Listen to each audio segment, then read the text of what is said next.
Hello student, last લેક્ચરની અંદર આપણે જોઈ ગયા છીએ ક્ષતિના પ્રકાર વિશે, જેની અંદર આપણે પ્રથમ ભાગ જે છે એ પૂરો કર્યો હતો. તત્વ યોગમિતીય ક્ષતિ એના 4 પ્રકાર અલગ અલગ આપણે વિસ્તારથી જોયા હતા. આજનો લેક્ચર જે છે એની અંદર આપણે તેના 2 ભાગ, જેની અંદર આપણે અશુદ્ધ ક્ષતિ અને બિન તત્વ યોગમિતીય ક્ષતિ જે છે એ જોવાના છીએ. તો સ્ટાર્ટ કરીએ છીએ આપણે આજનો લેક્ચર.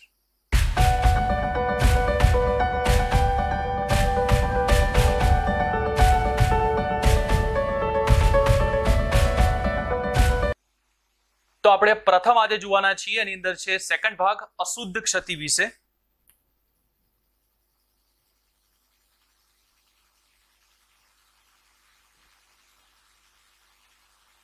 અશુદ્ધ ક્ષતિની વાત કરીએ આપણે તો આકૃતિને આધારે આપણે વધુ સારી રીતે એને સમજી શકીએ છીએ. આના માટે શું કરવામાં આવે છે, તો આપણે આના માટે એમ કરીએ છીએ કે NaCl ના સ્ફટિકમાં SrCl2 ઉમેરવામાં આવે છે.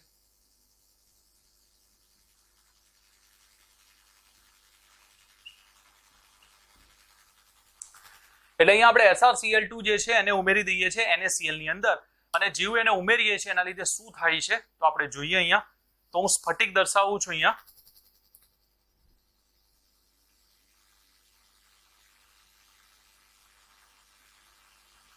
આકૃતિને આધારે આપણે જોઈ રહ્યા છીએ. પ્રથમ બતાવી રહ્યો છું ફક્ત NaCl હોય ત્યારની વાત, અને ત્યારબાદ જ્યારે SrCl2 ઉમેરવામાં આવે ત્યારે શું થાય છે.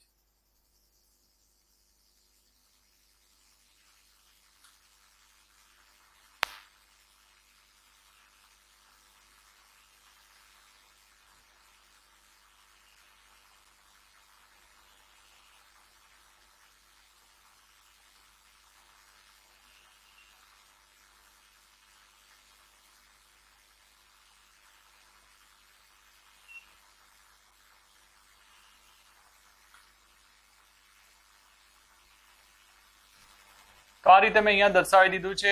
NaCl નો સ્ફટિક લીધો છે, તમે જોઈ શકો છો. હવે એની અંદર આપણે કહી દઈએ તો જે મોટા દેખાય છે એ છે Cl-, નાના જે દેખાય છે એ છે Na+.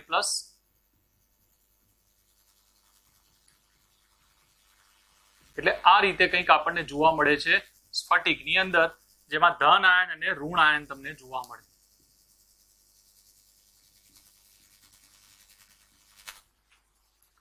બરાબર છે. હવે આપણે આની અંદર શું કરીએ છીએ, તો આની અંદર આપણે SrCl2 જે છે એને ઉમેરી દઈએ છીએ. હવે હું જેવું SrCl2 ઉમેરી દઈશ તો એની અંદરથી શું જોવા મળશે આપણને, તો આની અંદર SrCl2 ઉમેર્યા પછીની વાત કરીએ તો એ પણ હું આકૃતિને આધારે જ બતાવું છું, જેથી વધુ સરળતાથી આપણને ખબર પડી શકે.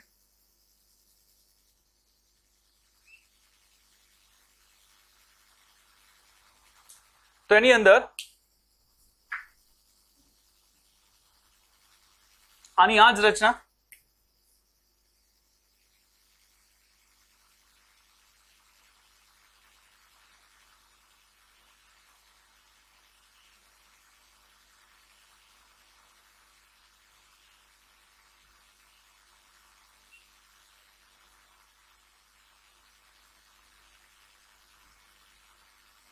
આ જ રીતની રચના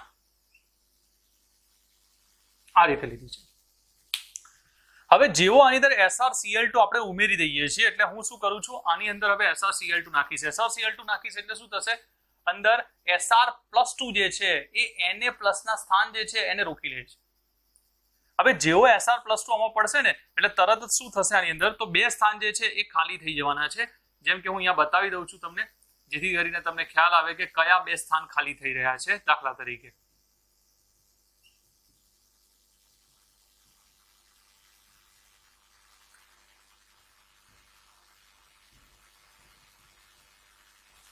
તો તમે જોઈ શકો છો એક આ સ્થાન અને આ સ્થાન જે છે 2 સ્થાન તમે ખાલી જોઈ શકો છો. હવે 2 સ્થાન ખાલી થઈ જાય જ્યારે SrCl2 ઉમેરો એટલે જેવો સ્ટ્રોન્શિયમ અંદર આવશે તો આ 2 સ્થાન જે છે ખાલી થઈ જશે. હવે આ 2 સ્થાન જે ખાલી થઈ ગયા છે એમાં એક સ્થાન જે છે એની અંદર Sr+2 પોતે આવી જશે અને એક સ્થાન જે છે ખાલી પડ્યું રહેશે. બરાબર છે, ખ્યાલ આવી ગયો બધાને? હવે આને આધારે શું થાય, જેમ જેમ એસઆર આવતો જશે દરેક વખતે 2 Na ને કાઢતો જશે, એમ કરીને Na+ નીકળતા જશે. એકમાં એ પોતે આવશે અને બીજાની અંદર એ શું કરશે? છિદ્ર બનાવશે. એક સમય એવો આવી જશે જ્યારે SR+2 અને સ્ફટિકમાં છિદ્રોની સંખ્યા જે છે એ સમાન થઈ જશે. બરાબર છે? અને આવી ક્ષતિ જે હોય છે એને અશુદ્ધ ક્ષતિ જે છે એ કહીએ છીએ. તો આપણે આને આધારે સેકન્ડ પોઈન્ટ શું કહી શકીએ છીએ કે એક SR+2 આયન 2 Na+ આયનને દૂર કરે. કરેક્ટ છે? અને એમાં આપણે શું કીધું? એકમાં પોતે ગોઠવાય જ્યારે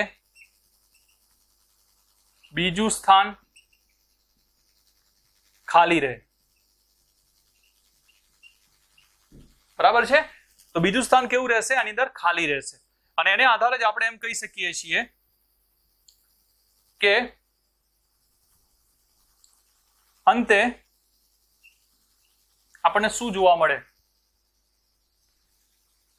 SR+2 આયનોની સંખ્યા અને ખાલી સ્થાનની સંખ્યા કેવી થશે? તો સમાન થશે. બોલો, આમાં ખ્યાલ આવ્યો છે? સમાન કઈ રીતે થશે? તો આપણે કહી દીધું છે SR+2 આવશે, એક ખાલી થશે, ફરીથી SR+2 2 Na ને કાઢશે, એકમાં પોતે આવશે, એક ખાલી થશે.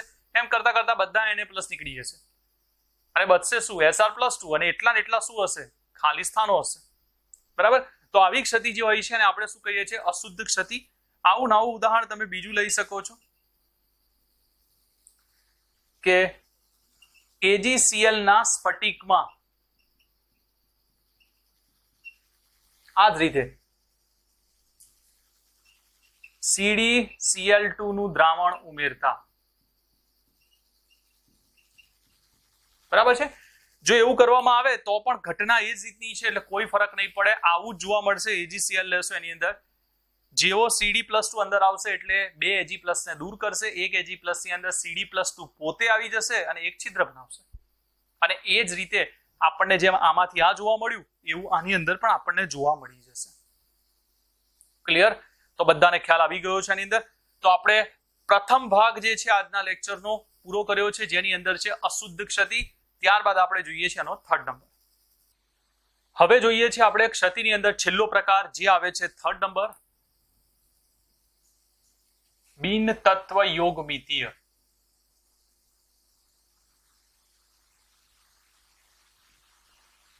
ક્ષતિ. પ્રથમ બિન તત્વ યોગમિતીય અને તત્વ યોગમિતીય અગાઉ હું કહી ચૂક્યો છું, ફરી એકવાર કહી રહ્યો છું.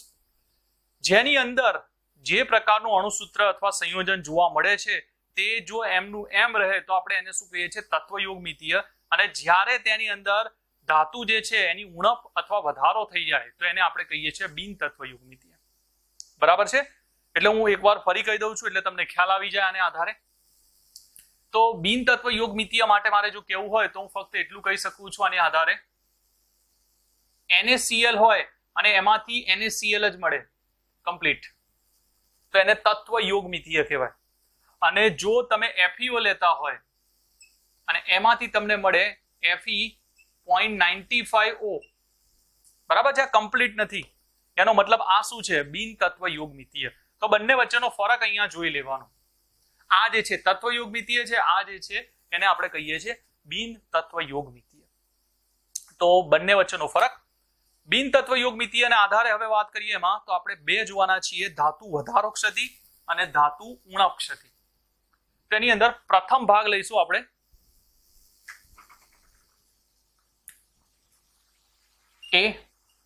એમાં છે ધાતુ વધારો ક્ષતિ.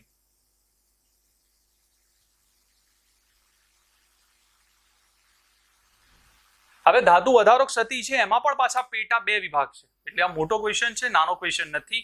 તો એના પેટા વિભાગને આપણે 1 નંબર કહી દઈએ છીએ. આનો પણ પેટા વિભાગ મેં કીધું એ પ્રમાણે એમાં 1 નંબર છે એનાયન ના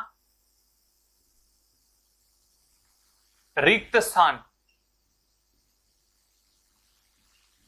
ने लीधे बराबर है NaN ना रिक्त स्थान ने लीधे जो आपने जोवा मळे छे तो धातु वधारो क्षति।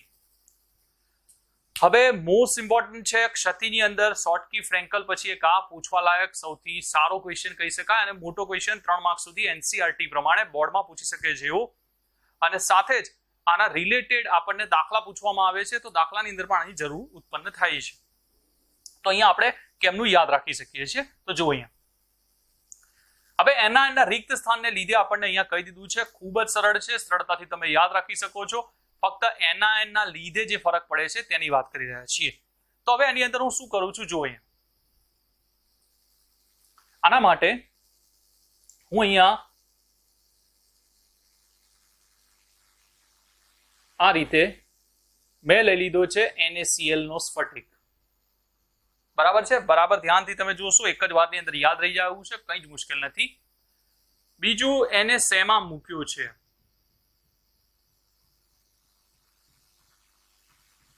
बराबर छे आ NaCl जे छे एने सेमा मूक्यो छे तो आ जे जोवा मळी रह्युं छे ए शुं छे तो Na नी बाष्पनुं वातावरण छे। आ क्लियर सोडियम नी बाष्पनुं वातावरण जेनी अंदर NaCl मूकी दीधो छे अने एने शुं करवामां आवे गरम करवामां आवे। गरम करीए छे एटले शुं थाय छे तो अहींया एनी सपाटी पर Na परमाणु उत्पन्न थाय छे आ जग्याए बराबर छे। आ क्यां उत्पन्न थयो छे तो हुं अहींया कही दઉં છું सपाटी पर। क्लियर तो Na जे छे ए सपाटी पर उत्पन्न थाय छे। हवे आनी अंदरथी शुं बहार आवे छे तो एनी अंदरथी बहार आवे छे ए छे Na+ ने Cl- बे अलग थई जाय एमांथी Cl-।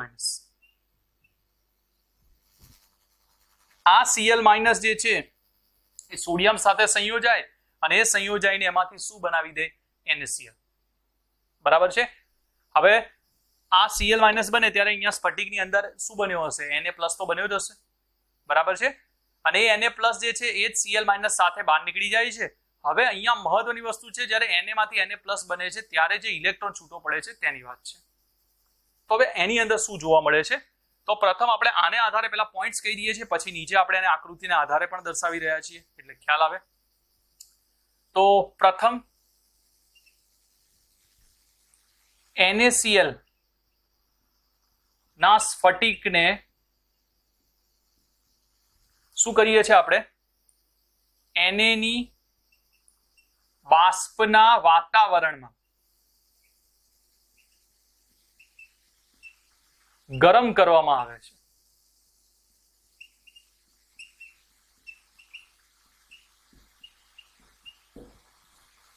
क्लियर Na ની બાષ્પના વાતાવરણની અંદર આપણે એને શું કરીએ છીએ ગરમ કરીએ છીએ। જેવું ગરમ કરીશું એટલે હવે અહીંયા શું થાય છે પ્રથમ તો આને આધારે આપણે એમ કહીએ છીએ સ્ફટિકની સપાટી પર Na પરમાણુ गोठवाई छे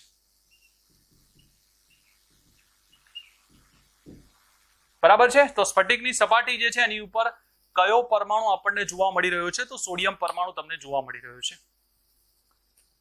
हवे ए ज वखते स्फटिकनी अंदर शुं थाय छे Cl- आयन स्फटिकमां प्रसरण पामे छे। शब्दों ने आधारे कहीए तो प्रसरण पामशे। हवे ए Cl- जे छे ए ज कोनी साथे जोड़ाशे Na साथे એટલે આપણે અહીંયા એમ કહી શકીએ છીએ કે આ Cl- આયન Na પરમાણુ સાથે જોડાય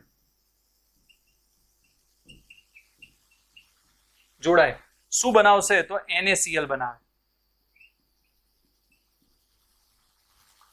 એટલે આમાંથી શું બનાવી દે છે તો NaCl બનાવી દે છે बराबर छे। हवे Na एमनेम तो बने नहीं तो Na मांथी शुं बनवुं पड़े Na+ बनवुं पड़े त्यारे ज Cl- साथे जोड़ाय ने तो एना माटे शुं थाय छे तो एना माटे थाय छे एवुं के जे माटे Na नुं रूपांतर Na+ मां थाय ત્યારે Na નું રૂપાંતર શેમાં થાય? Na plus. એટલે સોડિયમ ને પણ ધન આયન તો બનાવવો પડશે તો જ ઋણ આયન સાથે જોડાશે. તો Na પ્લસ માં રૂપાંતર થાય ત્યારે તેમાંથી ઇલેક્ટ્રોન મુક્ત થાય છે. બરાબર, મહત્વની વસ્તુ આ છે જે ઇલેક્ટ્રોન મુક્ત થઈ રહ્યો છે તેની વાત છે. એટલે જો હું એને કહું અહીંયા તો આ રીતે તમને જોવા મળી શકે છે. Na માંથી આપણે શું બનાવી રહ્યા છીએ? Na plus plus electron. તો આની વાત છે. ક્લિયર? તો આપણે આ ઇલેક્ટ્રોનની વાત કરી રહ્યા છીએ. આ ઇલેક્ટ્રોન જે છે મુક્ત થઈ જાય. હવે જે Cl માઇનસ નીકળી ગયો બહાર, Cl માઇનસ તો નીકળી ગયો છે. હવે એ એનાયન નું સ્થાન જે છે આ ઇલેક્ટ્રોન લઈ લે છે. બરાબર, તો આપણે એમ કહી શકીએ છીએ આ ઇલેક્ટ્રોન સ્ફટિકમાં પ્રસરે છે અને એનાયન નું સ્થાન લઈ લે છે.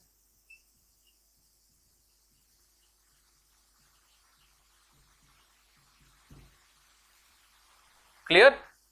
તો હવે એનાયન જે છે એનું સ્થાન લઈ લેશે અને એની જગ્યાએ આપણને જે જોવા મળશે એને આપણે કહીએ છીએ એફ કેન્દ્રો. હું આકૃતિ વડે દર્શાવું છું, વધુ સરળતાથી તમને ખબર પડી જશે એને આધારે. તો આપણે એને જો કેવું હોય તો આપણે એમ કહી શકીએ છીએ, આકૃતિને આધારે વધુ સારી રીતે સમજી શકાય એવું છે.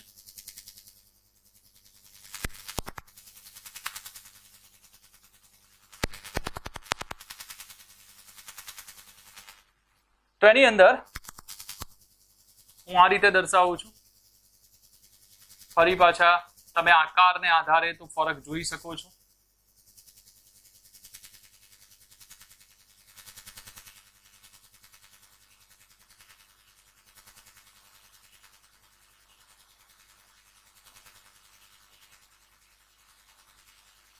બરાબર છે? હવે એની અંદર છે આ minus plus minus plus plus minus plus minus minus plus plus sorry minus plus minus plus minus અને પ્લસ. તો આ રીતે તમને જોવા મળી રહ્યું છે. હવે એની અંદર શું થાય તો એક માઇનસ જે છે એટલે કે Cl માઇનસ આ જતો રહેશે અને આનું સ્થાન કોણ લઈ લેશે તો ઇલેક્ટ્રોન લઈ લેશે. કયો ઇલેક્ટ્રોન? જે મેં અહીંયા કીધું આ ઇલેક્ટ્રોન જે છે એનું સ્થાન લઈ લે છે અને આ ઇલેક્ટ્રોન એનું સ્થાન લઈ લે છે. એના લીધે શું થશે તો એ ભાગ જે છે એની અંદર આટલા ભાગને તમે પ્લસ જોઈ શકો છો. આજુબાજુ પ્લસ છે. એ દર્શાવે છે કે એનાયન ના રિક્ત સ્થાનને લીધે એટલે એનાયન ની ખાલી જગ્યાને લીધે ધાતુ જે છે એ વધી ગઈ છે અને ધાતુ વધી જાય છે એટલા માટે તેનો કલર જે છે એ પણ અસર કરે છે. બરાબર? તો હવે એને આધારે કેવું હોય તો આ જે સ્થાન છે એને તમે યાદ રાખી શકો છો. આને કહેવાય છે એફ કેન્દ્ર. બરાબર? આપણને પૂછી શકે છે એફ કેન્દ્ર કોને કહે છે? તો આ ઇલેક્ટ્રોન જે છે જે એનાયન ના ખાલી સ્થાન પર ગોઠવાય છે એને કહેવાય છે એફ કેન્દ્ર. હવે એના આધારે આપણે પોઈન્ટ કયા કહી શકીએ છીએ તો ફર્સ્ટ નંબર NaCl માં Na પ્લસ નો વધારો. બરાબર? NaCl માં Na પ્લસ નો વધારો થઈ ગયો. Cl માઇનસ એક નીકળી ગયો છે એટલા માટે આપણે એમ કહી શકીએ કે ધાતુ વધારે છે. બરાબર છે? આ જ રીતે સેકન્ડ ઉદાહરણ લઈ શકો છો કે LiCl માં Li પ્લસ નો વધારો કે પછી આ જ રીતે કેવું હોય તો આપણે એમ કહી શકીએ છીએ કે KCl માં K પ્લસ નો વધારો. બરાબર છે? તો હવે આ બધાને આધારે કેવું હોય NaCl માં Na પ્લસ નો વધારો એના લીધે આ MCQ માં તમને માંગી શકે છે, તમે યાદ રાખવાનું છે. તો ત્યાં ગાડી આપણને કયો રંગ મળશે તો પીળો રંગ મળે. Na પ્લસ વધુ હોય તો સોડિયમ લેમ્પ જોયા હશે તમે લોકોએ. Na પ્લસ ને આધારે તમને ખ્યાલ આવી શકે છે. LiCl ની અંદર Li પ્લસ નો વધારો કયો રંગ આપે છે તો ગુલાબી રંગ અને K પ્લસ જે છે એનો વધારો જે છે એ આપે છે જાંબલી રંગ. બરાબર છે? તો આમ તમે જોઈ શકો છો આની અંદર કે સરળતાથી તમે આ ત્રણ MCQ ને આધારે પૂછે તો યાદ રાખી શકો છો. મેં કીધું એટલી વસ્તુ યાદ રાખવાની છે. એ છે એફ કેન્દ્રને આધારે તો એફ કેન્દ્રને આધારે તમે યાદ રાખી શકો છો કે એનઆયન નું સ્થાન જે છે એ ઉપર Na પ્લસ બને ત્યારે જે ઇલેક્ટ્રોન હોય છે તે પ્રસરે છે ને એનું સ્થાન જે છે લઈ લે છે સ્ફટિકની અંદર.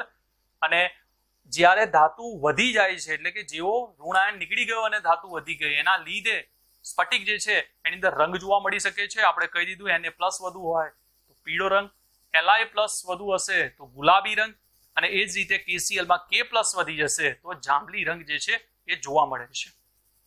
બરાબર. તો આપણે ધાતુ વધારો ક્ષતિ છે એનો ફર્સ્ટ ભાગ જ હજુ જોયો છે, હજુ સેકન્ડ ભાગ જે છે હજુ બાકી છે.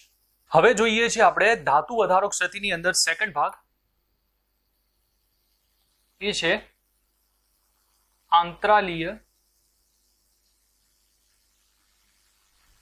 સ્થાનમાં ધન આયનને કારણે.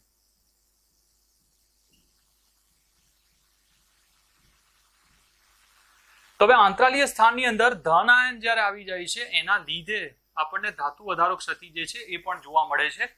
ધાતુ વધારો ક્ષતિનો આ સેકન્ડ ભાગ છે. હવે આની અંદર આપણે ઉદાહરણ લઈએ છીએ, એ છે ZNO નું, ઝિંક ઓક્સાઇડ. ZNO જે છે એ ઓરડાના તાપમાને કેવો હોય છે? પહેલા તો સફેદ રંગનો હોય છે. બરાબર, ઓરડાના તાપમાને સફેદ હોય છે. પણ જેવો તેને ગરમ કરીએ એટલે તેને ગરમ કરતા શું થાય? તો ઓક્સિજન ગુમાવે. અને જેવો ઓક્સિજન ગુમાવે જેના કારણે પીળો રંગ જોવા મળે.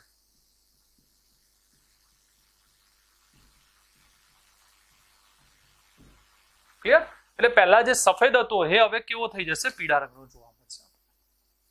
એટલે આપણે જ્યારે ZNO લઈએ છીએ અને એ ZNO ને ગરમ કરીએ આપણે, તો એમાંથી Zn+2 પ્લસ 1/2 O2 અને +2 ઇલેક્ટ્રોન, તો આ રીતે જોવા મળે છે.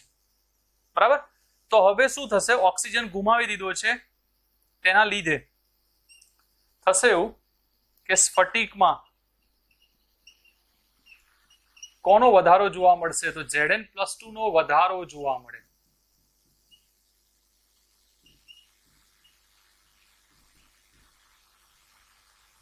ક્લિયર? આપણે જોઈ જ શકીએ છીએ કે એનો વધારો આપણને જોવા મળી જાય. હવે આ વધારો જોવા મળે છે એના લીધે જ શું થાય છે એમાં? તો એનું સૂત્ર હવે લખવું હોય તો તેનું સૂત્ર થઈ જાય છે Zn1 + XO. એટલે કંઈક વધારે છે. આ 1 + X ને આધારે કહી શકાય કે ઝિંક જે છે એ ત્યાં વધારે છે. અને મહત્વની વસ્તુ MCQ માં પૂછી શકે છે, એ યાદ રાખવાનું છે. Zn+2 ક્યાં ગોઠવાય? તો આંતરાલીય સ્થાનમાં ગોઠવાય.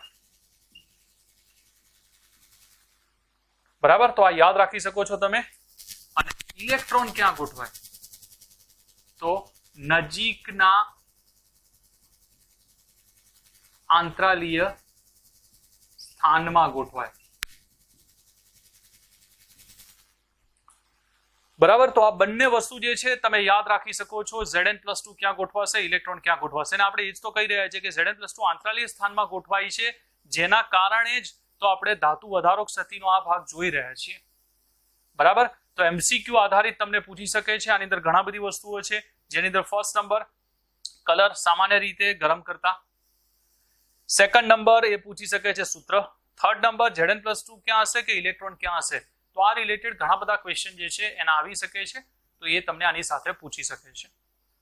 તો બિન તત્વ યોગમિતીય જે છે એની અંદર ફર્સ્ટ ભાગ ધાતુ વધારો ક્ષતિ જે છે એ પૂરો થયો છે. હજુ સેકન્ડ ભાગ જે છે એનો બાકી છે. આપણે ધાતુ વધારો ક્ષતિની અંદર 2 ભાગ જોઈ ગયા છીએ. હવે આપણે ક્ષતિની અંદર અને બિન તત્વ યોગમિતીય ક્ષતિની વાત કરીએ તો એમાં છેલ્લો ભાગ જે છે એ જોઈ રહ્યા છીએ, એ છે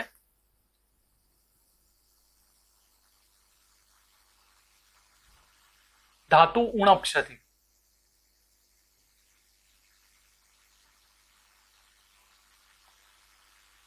એટલે ધાતુ જે છે એ ઓછી હશે. બરાબર છે. તો હવે એના માટે જવાબદાર શું હોય છે? પહેલા તો આપણે કહીએ અહીંયા તો તત્વયોગ મિતિ અને બિન તત્વયોગ મિતિનો ફરક હું સમજાવી ચૂક્યો છું. અમુક પદાર્થો એવા હોય છે જેને તત્વયોગ મિતિય પ્રમાણે બનાવવા મુશ્કેલ હોય છે. એટલે એ શું થાય કે એની અંદર ધાતુ જે છે એ પરફેક્ટ નથી હોતી. કેટલીક વાર તેનું પ્રમાણ જે છે ઓછું જોવા મળે છે આપણને. બરાબર છે? જેનું ઉદાહરણ મેં હમણાં જ તમને કીધેલું શરૂઆતની અંદર અને અત્યારે ફરી વાર જોવાના છે. તો એની અંદર શું જોવા મળે છે આપણને? તો આપણે એમ કહી શકીએ છીએ કે કેટલાક પદાર્થો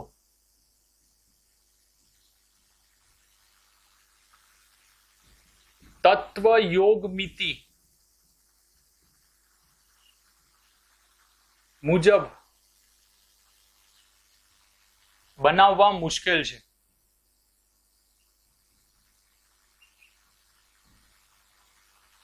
ક્લિયર? અથવા એમ કહી શકાય કે તેનું સંઘટન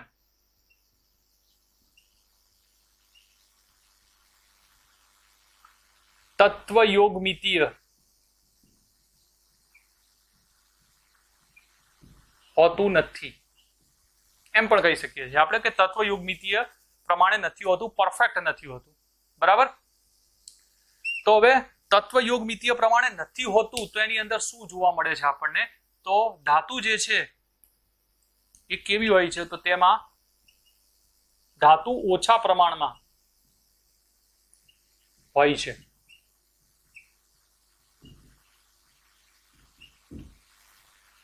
ક્લિયર? એટલે ધાતુ જે છે આપણને ત્યાં ઓછા પ્રમાણની અંદર જોવા મળે છે.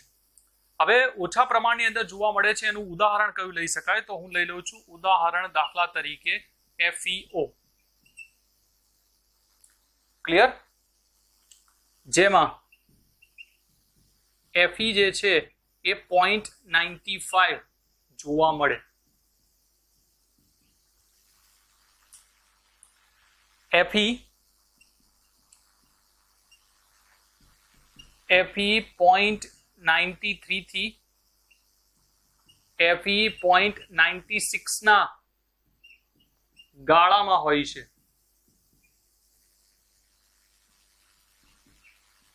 આખું પણ લખી શકીએ છીએ FeO કરીને પણ.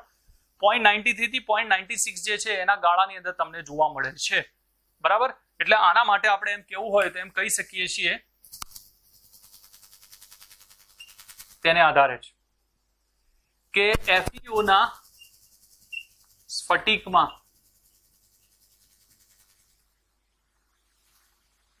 અમુક Fe+2 આયનો ઓછા હોય છે.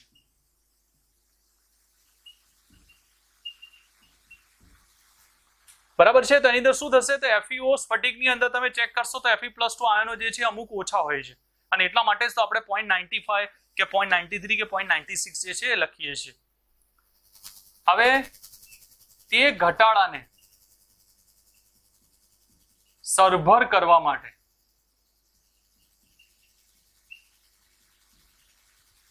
કેટલાક Fe+3 ઉમેરવામાં આવે છે.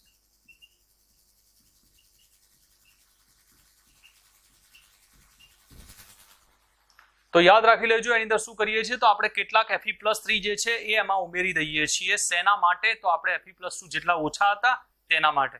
હવે દાખલા ગણતી વખતે આની જરૂરિયાત બહુ ઉત્પન્ન થાય છે. બીજું, ફક્ત આના જ દાખલા આવે જરૂરી નથી. FeO આવી શકે, ZnO આવી શકે, નિકલના પણ આવી શકે. સ્વાધ્યાયની અંદર તમને જોવા મળશે આ રીતના દાખલા. હવે એમાં શું ધ્યાન રાખવાનું છે? એક નાની વસ્તુ હું તમને કહી દઉં છું જેના લીધે ક્યારેય ભૂલ નહીં પડે. બરાબર? તો આ યાદ રાખી લેજો.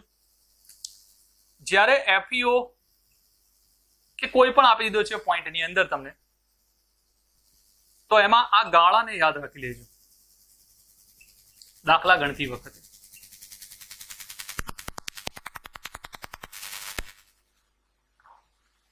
તો આ ગાળાને તમે જો યાદ રાખી લેશો તો ક્યારે ભૂલ નહીં થાય. જેને આધારે આપણે દાખલો જે છે એ ગણીએ છીએ. તમને આવા દાખલા ઘણા બધા જોવા મળશે. બરાબર? બારની એક્ઝામમાં પણ પૂછાયેલા છે, બોર્ડની એક્ઝામમાં પણ પૂછાયા, MCQ ની અંદર પણ આવી શકે છે. તો ત્યાં જરૂરિયાત ઉત્પન્ન થવાની છે. બરાબર છે?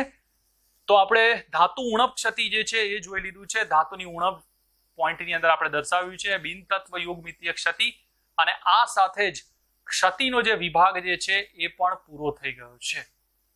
તો આજના લેક્ચરની અંદર આપણે બે પ્રકારની ક્ષતિ, જે અંદર અશુદ્ધ ક્ષતિ અને બિન તત્વ યુગ્મિતીય ક્ષતિ જે છે એ આપણે પૂરું કર્યું છે. બરાબર છે. તો મળીએ છીએ આપણે નેક્સ્ટ લેક્ચરની અંદર ઘન અવસ્થાના આ જ રીતના એક વધુ મહત્વના અને ઇન્ટરેસ્ટિંગ ટોપિક સાથે. તો ત્યાં સુધી આના માટેની બની શકે એટલી પ્રેક્ટિસ કરો, અને જેનાથી તમે આને વધુ સરળતાથી તૈયાર કરી શકો. તો મળીએ છીએ આપણે નેક્સ્ટ લેક્ચરની.